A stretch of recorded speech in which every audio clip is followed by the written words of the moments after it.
దానిలో పోలైన ఓట్లను మీరు ఒకసారి లెక్కేస్తే ఆ గ్రామాల్లో తిరిగితే ఎవరి వేలు మీద లేదు.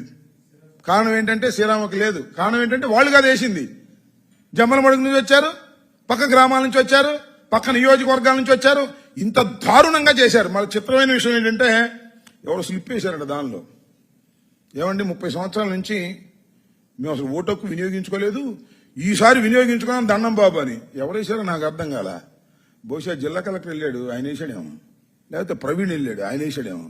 అసలు ఆ గ్రామంలో ఉన్న వాళ్ళు ఓట్లే వేయినప్పుడు ఇంకా స్లిప్లు ఏమేస్తారు?